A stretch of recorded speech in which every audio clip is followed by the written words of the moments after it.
member of the American Farriers team. He is a 1998 graduate of the Farrier School at Colorado State University and started Yukon Forge shortly after graduation from that program. Since then, he has split his time between the Forge, shoeing competition in the States and abroad, public service, and a couple appearances on Forged and Fire. One of 3 members of this year's North American Forging and Horseshoeing Competition judges contingent, he comes to us from Milton, Colorado, where he resides with his wife and 3 sons. Ladies and gentlemen, Mr. John McNerney.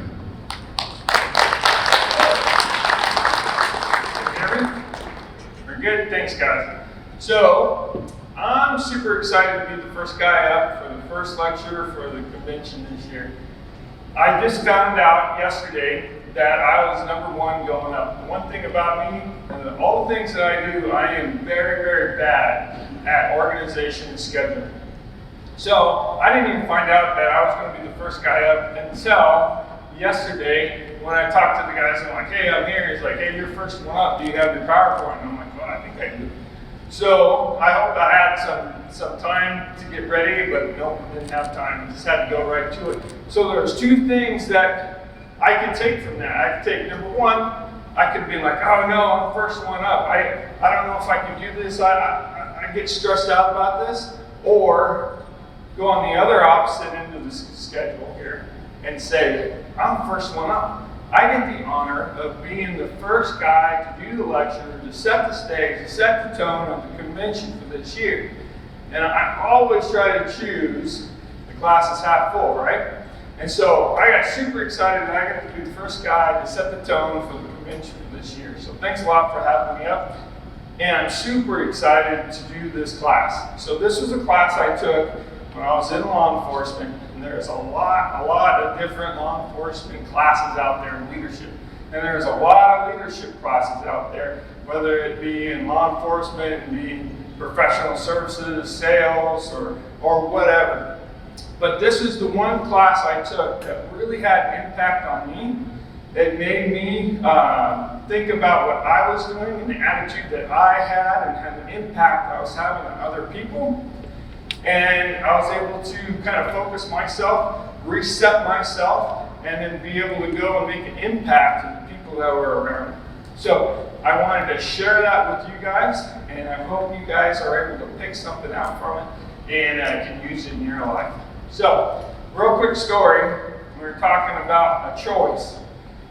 You have a choice every day in your life to be an impact of good with the people around you, or you have a choice to be an impact of negativity.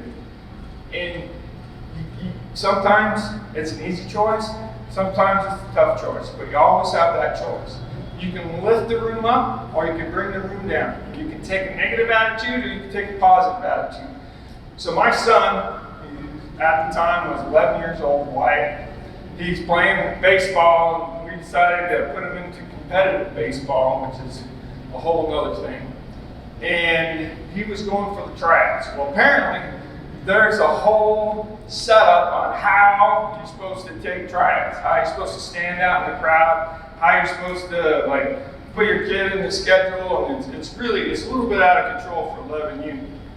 But we did everything absolutely wrong. We got there a little too early. We got Wyatt signed up as the #1 guy. There was like 30, 40 kids there. And then, they go off and they do the tryouts, but they do it on numerical order. And so they told us, hey, you need to get your kid there about halfway, make sure he's in the middle to the last of the pack so he can make an impact. Well, we didn't do any of that. And so we just sent him out there. He did tryout. He did a really good job. And he caught the balls, he hit the balls, he really performed well, and he looked great. Well, at the end of the tryouts, I asked him, I said, man, that was really stressful, wasn't it? And he goes, well, yeah, I was trying to do my best. And I said, man, I'm sorry that you were #1 and you had to be the first guy out there. And this 11-year kid goes, man, Dad, I just saw that. And I was like, I'm just going to lead the way. I'm just going to take it and charge out there. And he made a conscious choice to be able to go from, oh, I have to be the sacrificial lamb, or I'm going to be the leader, and I'm going to take this and lead the way. So, 11 years old, the kid taught me a little bit about being a leader. So, let's make sure this works. The first one's up, so that's not working. There we go. All right, leadership. By definition, leadership is a noun, the action of leading a group of people or an organization. So what is a group of people? Is that one, two? It's got to be more than one, right? So it's 2 people, 3 people, 4 people. So that means your actions can lead a small group of people, your friends, your co-workers. It could mean a medium-sized group of people, your association, the barn that you work at. It can help you lead your clients. It can help you lead your fellow farriers. Your actions can make a difference to the people around you. And then you can make a choice of that being good or bad. Everybody in here today and everybody that came to the convention is a leader. You're going to take the information that you got here or any clinic that you've been to, and you're going to go back to your market, to your clients, to your fellow farriers, and you're going to lead. And you're going to lead either being a good thing, or you're going to lead it into being a bad thing. You can be negative about who you are, you can be negative about the trade, you can be negative about the people around you, you can be negative about your clients, and you're going to lead. On the flip side, you can be excited about the new things you learned. You can be excited about the things that are coming. You can be excited on the stuff that you learned that you can add to the horses, to your clients. You could be excited to bring back the information and skills that you got back to your co-workers and your association and bring it to clinics, and you can lift people up. We're all in different parts of our journey, right? So, you make a choice that I'm going to be a horseshoer. You're going to apprentice, you're going to go to horseshoeing school, you're going to do both. You get an opportunity where somebody said, hey, maybe the American Farriers Association is a good way for you to learn. Maybe it's a good way for yourself to be better so you can, one, charge more money, you can be better at your trade, you can provide for your family. And that person that maybe told you that was a different part of his journey or her journey, right? So she got hooked up with the American Farriers Association, went through the certification program, got their journeyman, struggled and worked hard through their journey, and now they have an opportunity to give that back. So we all have different parts of the journey that we're at. You are on the way, or you already are, an expert in your field. So the courts define an expert as somebody in their field that has more experience in training than the average tradesman, professional, or what have you. So, what does that mean? Most people go to an apprenticeship, or most people go to a horseshoeing school. And then they go get either certified or they go work. Well, every time you go to a clinic, every time you go to a convention, every time you go to something that has extra learning, and all the horses that you shoe, the different horses and different clients that you have, adds up to your resume.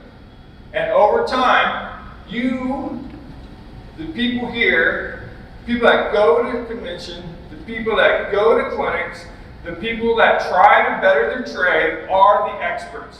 And they are the leaders of their industry, whether it be nationwide or at each individual. So mine's Colorado, right? Milliken, Colorado. I was lucky enough to have a lot of guys there that saw the importance of the continuing education to really own your trade and move forward with it, right? So they led me to be here today, right? And so I have an opportunity to lead people, to get them motivated, to get them excited, to be the best that they can be. I mean, you don't have to be the best competitor. You don't have to be the smartest scientist. You don't have to be whatever. You pick what you want to do and you go after it. Because it takes all types to make the American Farriers Association, right? And we need each and every one of you, experts in your field, to be able to go out and make horseshoeing better, make the trade better. Go out and motivate people. We all have an opportunity to do that. And I've seen it in both ways. I've seen it where it's a negative thing. And you kind of see that with young men, especially in the competition realm. And I was guilty for that, where you would go, you're so proud of yourself and so proud of the work that you did, and I'm saving the world 1 foot at a time because I'm the man, right? Well, that's it. That can rub off people in a negative way. They can say, that guy is so prideful. That guy is so obnoxious. I don't want anything to do with that. It's a tragedy. I think I looked back on my life when I had that attitude, and I thought, man, I closed a lot of doors on people by being arrogant. And I might have shut down somebody that had an opportunity to do really good in this industry. So I wish I had somebody that would have told me that years ago.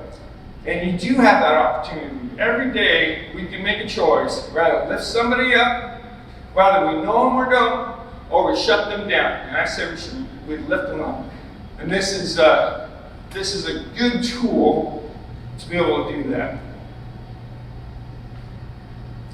So you'll see these guys a little bit. I had an opportunity to go to South America and do a clinic, and these guys are the hardest working dudes I've ever met. They didn't have anything.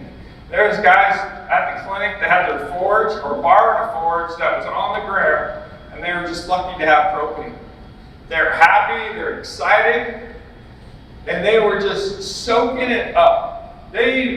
Most of them didn't even speak English. We had to have a translator there to help them out. But I could have taken the attitude of, hey, I'm better than them. I'm a certified German farrier. You know, these guys, they don't know anything. They're just lucky for me to be here. No, I took the other end of the spectrum. I said, I'm going to lift these guys up. It's important to me that I try to excite them. I wanted to be an ambassador for the United States. I wanted to be an ambassador for the trade. And I wanted these guys to go, man, that was fun to learn. I got something out of it. And now I'm going to go and tell my other friends and say, hey, I learned this, try this. And then lift them up and move them forward. So we all are in that position, each and every one of us. You guys made the choice to come to the convention.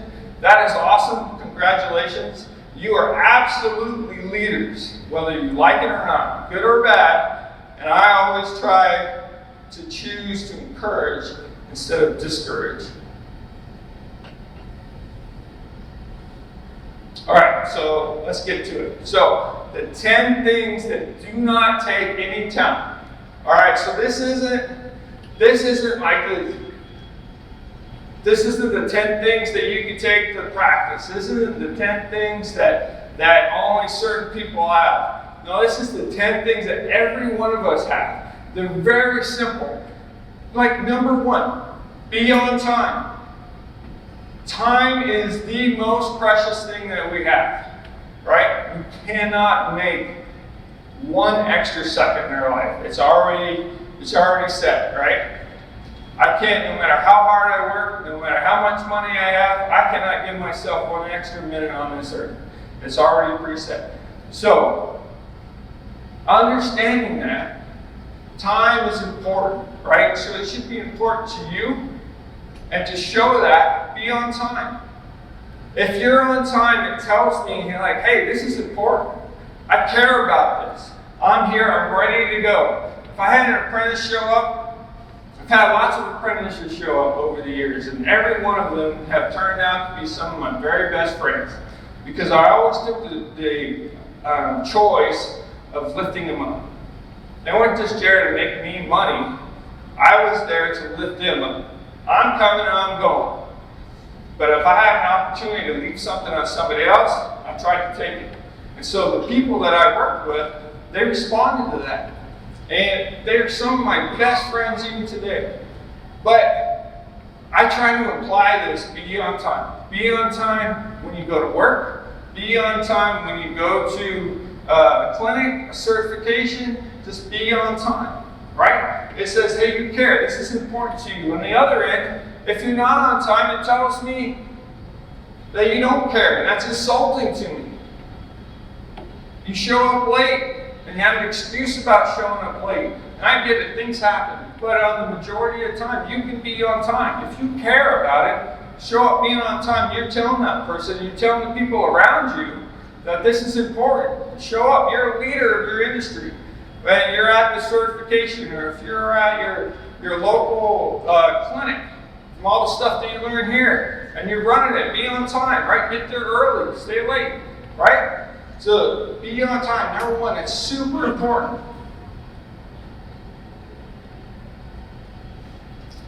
Number two, work ethic, right? So, man, it doesn't take talent to go work hard, right? Anybody can get up, put one foot in front of the other, and go work hard. I had a friend of mine one time when I was on the team and I was making shoes, and I heard this a lot. I said, "Hey, John, it's really cool that you're doing really good and you're competing really hard, and it's really neat all the different places that you go and all this other stuff." And said, "I just wish I could do it." And I felt sad. I said, "Well, you can." And he's like, "I just don't have time. I just don't have time to practice. I don't have time to do this." And I'm like, so I asked him, I said, "Hey, did you watch that show? I don't know, back in the day, whatever show that was going, like Seinfeld or something like that." He goes, "Oh yeah, we watch Seinfeld all the time. And it's really cool." I said, "Well, I don't watch it." And he's like, "Well, why not?" "Because I choose to practice instead of watch TV." And the guy was like, "Oh." And I said, "So I don't watch a lot of TV. It's like, it doesn't mean I don't hang out with my family, or I don't hang out with my wife and stuff like that, but I choose to practice. I choose where I put my time, right?" So that silly shoe right there, I bet you it took me 2,000 or 20,000 hours to figure out how to make that thing. I got more time in the fire and the anvil than I can count. It took a long time. So, and you can see every overnight success, it takes over 20,000 hours, right? So people see the success. They see like, "Oh man, the guy made it. Oh, he's doing really good," but they don't see all the work behind it. There's a lot of work behind it. If you want to be a good leader, a positive leader, you got to show work ethic. You got to show the guys. It's like things that are worth having take effort, right? You've got to put in the work to go get it. You got to put in the work to get your certification, right? You got to put in the work to go get your journey. You got to put in your work to make the American Farriers team. You got to put in the work to do a research project, right? So you got to put in the work to make a difference. It takes a lot of work ethic to be able to do that.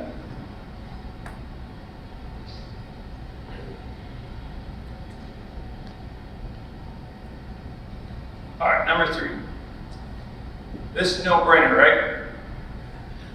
So we got to be on time. We got to have work ethic, right? And we got to put effort into what we're doing. And it takes effort to be a leader. It takes effort to get things done. It takes effort in the morning to get in the Word, to get right with God, right? It takes effort to do these things. And you've got to quit making excuses. And I am guilty of this. I'll make excuses, right? And I'll say, "Why I wasn't successful." And I'll convince myself that it wasn't my fault, right? Or I didn't put in the effort and it didn't work out. And I try to make an excuse about that. But on the end, I got to own it. Good, bad, or indifferent, I got to own it. And if I want it to be successful, if I want to be an impact to people, I have to put the effort in to make something happen, right? I got to quit making excuses, and I got to put in the effort. So I'm being on time, right? You got to have work ethic. You got to put some effort into what you're doing. So, down in Columbia, this dude here on the right took away all my excuses in life. This guy came to a clinic with nothing but a motorcycle and a wicker basket with his horseshoeing equipment. he was super positive. He did a great job. He learned a ton. And when we left, I noticed that all he had was a motorcycle. This dude put in a little bit of effort. He didn't care and didn't know what the word can't is. Right? You could say, like, I don't have a car. I don't have a ride. How do I get my stuff there? This dude, he didn't care. He threw stuff in a whisker basket and took off. So I love these guys. So I went to Columbia and I had a great time, fell in love with the people. So the average salary for just manual labor is $2 a day. $2 American a day, right?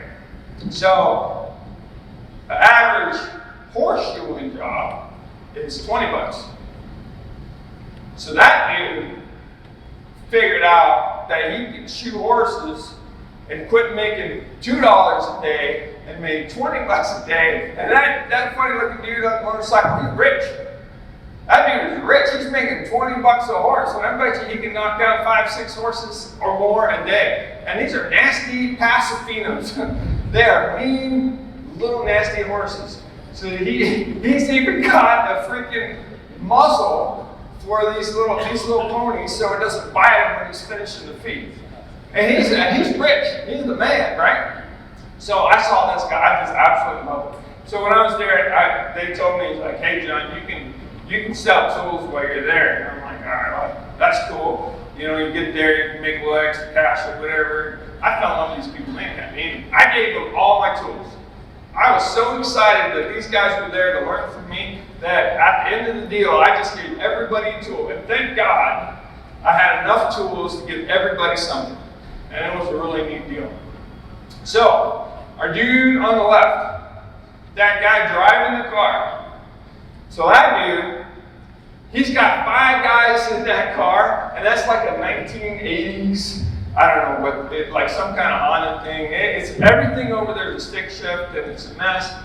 But he shows up in the clinic with 5 dudes and all their equipment in that car. It is bottomed out. And this dude drove like 5 hours to get to the clinic in this bottomed out car. I bet you broke down 3 times. But they made it. So that guy driving, that guy, he's a success story. So he was shoveling coal for $2 a day to try to support his mother and his family, and he was a drunk. And Pablo, who was the man over there, decided, he's like, I like this kid's effort, I like his work ethic. He said, I want him on my crew. And he shoots a lot of horses. He's like the man over there. So he said, hey, I want you to come with me, I'll teach you how to shoot horses. And he's like, all right. So he cleaned himself up. He worked with Pablo for a few years. He started coming to horseshoeing clinics. And he's been going to these horseshoeing clinics for over 10 years. Now, he is bringing other people. He bought himself a little horseshoeing rig. So a horseshoeing rig over there is like these little Mitsubishi, like they're not quite SUVs, they're just these little bitty box cars. Well, they use them for everything. They're shooting horses out of them, they're hauling hay, they're bringing grain, they're hauling whatever. It's like a family thing, but they got a shoeing rig. So when I was there, he was really excited to show us his new shoeing rig. This dude started off in the motorcycle, and then moved to his car when he was shoeing at it, and then he bought himself a little shoeing rig. And he was super excited to show us. And so we went up to his his house on the top of this village in Columbia, and he had 2 loves, right? He loved mules and he loved his mom. And he loved showing us what he had, and he was super proud of it. Well, what was really, really cool is this dude decided to get other people involved. So at this clinic I went to, they had 5 guys just from him. He brought them in that broken down old car. Like, you can even see the propane bottles sticking in the passenger seat, but they all cranked in there. But he has lifted all those guys up. So the one guy that decided to start the clinic lifted the guys up enough to bring that guy out of the sewer, and that dude decided to bring out the other guys out of the sewer. Because instead of $2 a day, they're making $20 a horse, and each one of those guys are kicking butt. They're killing it. And it's just inspirational to me when I saw that. I'm like, man, I can't have any excuses. I cannot, if I complain that it's too cold out, if I complain that I can't do it, I just look at that photo and I said, yeah, I gotta get back to work. All right, number 4, energy. I'm running out of time. I thought I was going to be short. All right, energy. So that there is Mechanic. Probably seen it. It's been on national TV, 45. So, energy. You got to bring energy. You got to bring energy to what you do, right? It takes energy to be successful. It takes energy to be good at what you want to do. It takes energy to be a good leader. You got to have the energy. And I tell you what, it's easy to be energetic in the beginning of the race. It is easy to be excited to be here. Like first speaker, first day, it's excited to be. It's easy to be excited. But at the end of the week, last guy on the deal, the guy taking the video, they just want to go home. Right? They just want to get out of here. Well, that's when you need to put the energy into it. That's when you're like, all right, I just got to make it to the finish line. But I want to lead. I want to show these guys that I'm excited. I want to show them that this is a good thing, that we're doing something here. This is bigger than myself. That's when you got to put the energy into it. Number 5, body language. So we communicate more with our body language than we do with our words. So the rule is like 7, 38, 55. So 7's like tones, 38 is speech, and then 55% is our body language.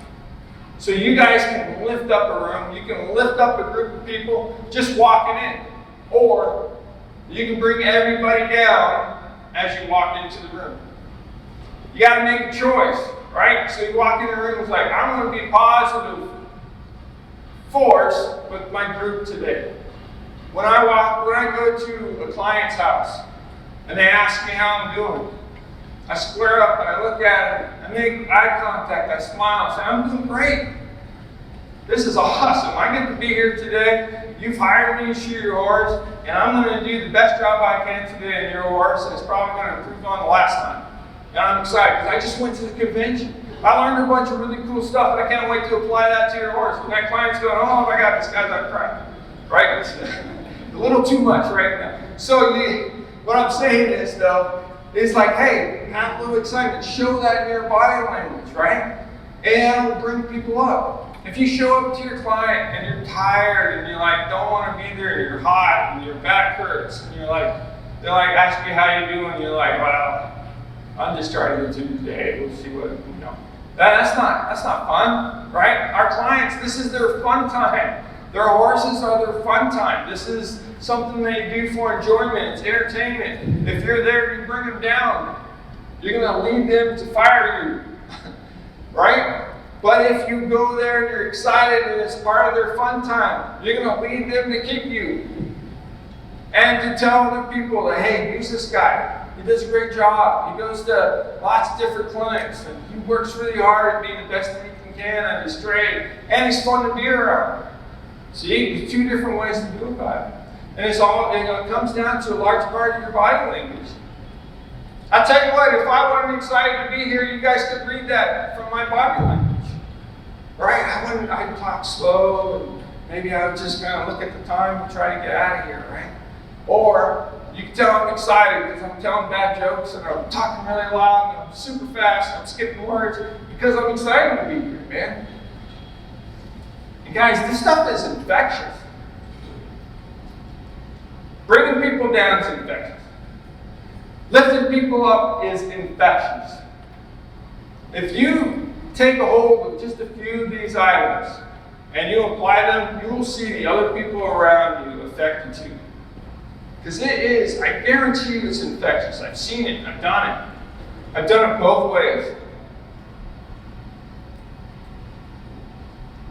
All right, passion. We gotta have passion, right? We gotta have a slide from Red Dawn, right? Back in the 80s, Wolverines. So always gotta have at least one slide from Red Dawn. Favorite, best movie ever. So passion, you gotta have passion. Number 6, you gotta have passion in what you're doing, right? Horseshoeing is hard work. There's no two ways around it. It is hard work. You're bending over, you're picking up feet, you're getting stomped on, you're doing, I can go on and on and on about how tough it is. At the end of the day, horseshoeing is hard work. But if you have a passion about being good at your trade, if you have a passion about being better, if you have a passion about it, it's easy to enjoy. If you lose that passion, man, it's hard to enjoy it, right? And if you have a passion for something, people get excited because you're excited. You have that passion to go shoe that horse. You have this horse that has some issues, and you went to the convention, you learned some new stuff, and you're going to apply that. Well, that's exciting. Maybe that's going to fix it, maybe not. But it allows you, with that passion, to embrace your trade. Have a goal, go after it. And it doesn't matter what your goal is. Right? So maybe your goal is, everybody thinks of like in my world, the competition. You think of all right, well, I want to make the American Farriers team. I want to win the convention. I want to get that belt buckle that I can't eat. Right? Or maybe that's not your thing. Maybe your thing is certification. And I want to promote people to learn. I have a passion that people can get better. I have a passion that we can make horseshoeing a professional trade and get people better day by day. Or I have a passion about science or research. Sorry, I have a passion about research. I want to know more about a club foot. I want to know more about helping horses that have laminitis. I want to do that. Well, have your passion. Set a goal. Go after it. And that passion will help you complete your goal. And it sucks when you lose your goal. And then you got to make a choice. You're like, do I set another goal? Or I don't? And there we go. We have our choices. We can choose to go after it, be excited, lift people up, or we can choose to be complete opposite. Where we're just like, we're going to be the downer, right? I don't want to get to work. I don't want to be at the clinic. It's not, and it's a cancer that it sucks if it gets into you. And it'll go from you to somebody else and to somebody else. It's infectious, just like I said. But have a passion for this. It's fun. It's cool to learn. It's cool to have a goal. All right, 7, do extra. Number 7, do extra. Anybody can show up. Well, maybe not everybody. Anybody can do the bare minimum, and it's not too hard, right? Low standard. Don't set yourself with a low standard, right? What can I do that was just a little bit better, right? How can I do just a little bit more than the next guy? Not in a prideful way, but in an inspirational way, right? I show up early, right? And I stay late. I want to inspire the next guy to get better. I want to set goals. I want to get better, right? So to do that, just do a little bit extra. Stay a little bit later. Help out with the clinic. Make a couple phone calls. Practice a little bit. Do a little bit of reading, right? All I have to do is just a little bit extra. Do extra, man. You lead. You absolutely lead. It'll be infectious. It'll inspire other people to do more too. Be prepared. Right? Be ready. So whatever you're doing, you need to be prepared. You got to know your stuff. You got to practice. You got to study. You got to set yourself up for success. You got to be so prepared that you're ready to improvise. When things go south, and they will, that's an opportunity where you can take a hold of it and lead and show everybody how it's done. So these guys are canine guys. So I was involved with a bunch of the canines in the law enforcement world, and these guys are prepared. So they're prepared from very get-go throughout their career. So they train 10 hours a day or 10 hours every week that they're required to train. It's way more and above than what normal police officer trains. The reason is the canine officer is 80% more likely to be in a critical incident. Sorry, what's a critical incident? That's where you end up getting into a shooting, right? So why is that? Because the canine is usually on the tip of the spear for what they're doing. So they're either finding drugs. Drug dealers don't like you finding their drugs. They're either finding bad guys that ran from a police stop, ran from the domestic violence thing, ran, and you gotta go find them. Well, they don't want to be found and they're desperate. So that leads to various dangerous situations. People that don't want to be found and cops who are charged to go find them. And so the canine officer is 80% more likely to get in a shooting, where he himself is going to get shot or he has to pull the trigger on someone else. So what that means is these guys have to be prepared, right? So these guys are prepared from basic case law to physical fitness to having medical stuff ready to leading a team of people to every aspect and every point of this deal all the way to the courthouse. Because as soon as they get the bad guy or they get the drugs or whatever, they end up going to court, and the defense attorney tries very hard to tell the court that this guy is unreliable, that he didn't do his homework, and that he sucks at his job. Right? So how's that equate to farrier work, right? So we work really hard to be good horse shooters. Every one of you that are here is taking a clinic to be a better horse shooter. Right? You're just taking a week out of your time, you invest quite a bit of money, you're going to go to a bunch of classes, and you've done this probably more than once. And you're going to take that information and go shoot horses. Right? Things can go wrong. But you're going to work really hard to do it right. And then the horse goes away and the vet tells the client, he's like, well, that's your horse shooter that did it. Or he needs a little bit of toe left off of him. Well, if you're educated, and if you're ready, and if you're prepared, you have an answer for them. Right? You can talk to the vet, you can talk to the client, say, hey, okay, I get that, we can do this, we can do that. You're prepared, stuff hits the fan, and then you're prepared to lead. You can take it, you can go. So be prepared what you do. And that is infectious. All right, number 9, be coachable. This is super important. You cannot improve yourself if you cannot be humble enough to be coachable. You've got to be humble enough for that. You've got to be able to be confident enough to take constructive criticism. And I'm not talking about the guy that's going to put you down because he didn't like your shoe or whatever. I'm talking about the guy that said, hey, you burnt that toe clip a little too far. You didn't cut enough steel. And then here's how I measure. That'll help you so you can cut steel. Taking that kind of constructive criticism is super important. And your pride can go up real quick and say, wow, that horse's shape was kind of funny, so I didn't make it work. Or you can say, all right, yeah, I get that. I use a new system. I said I can try that out, and I'll try that. And I'll tell you what, if you're somebody that is a leader in your group, and a young person sees that, take that constructive criticism, that's a big deal. And he's like, well, Todd Walker can take a little constructive criticism. I sure can.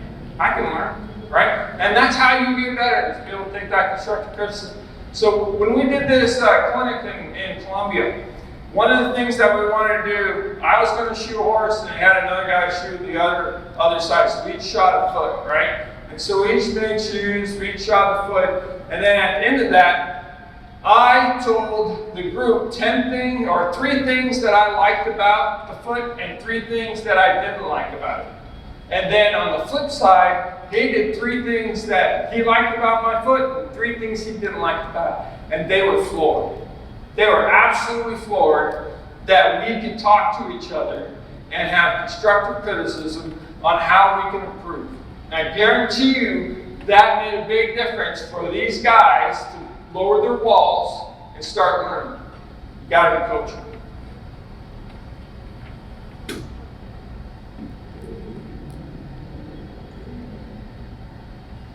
All right, attitude, right? I think this is the number 1 most important thing. You gotta have a good attitude. your attitude will absolutely be infectious. If you have a bad attitude, then people are going to feed off of that, and you're going to create a bad group. If you have a good attitude, you can turn around a bunch of people that are in the slums, and you can make a positive influence on them. And thus maybe let them have a positive influence on somebody else. This is the most infectious thing, and I think the most important thing in being a good leader is having a good attitude. And what is your attitude? I ask myself that before I get up in the morning. I'm like, what's my attitude going to be today? You know, I ask myself that when I go to our local horseshoe clinic. I say, hey, what's my attitude going to be today? I ask myself that when I go see a client. I'm like, what's my attitude going to be? Am I going to be a jerk? Or I'm going to have a good attitude? And then people respond to that. They absolutely respond to your attitude. If you have a good attitude, you're excited about being there, then they're going to love you. And they're going to want to be there. And the young guys that are watching you are going to say, that dude can own a room. That dude can make a difference. Because he just has a good attitude. Now, I'm telling you what, guys, if you get anything out of this, and I hope you get something, because this was important to me when I took the class, I realized that a bad attitude will kill what you're trying to do. But a good attitude can absolutely set you up for success. So, I know I'm a little bit long-winded, but I thank you very much for having me. I'm super excited that I got to be a speaker in the convention today. I hope you guys have a great week. I hope you learned something. I hope you take that back and lead your industry. So thank you very much. Have a great week.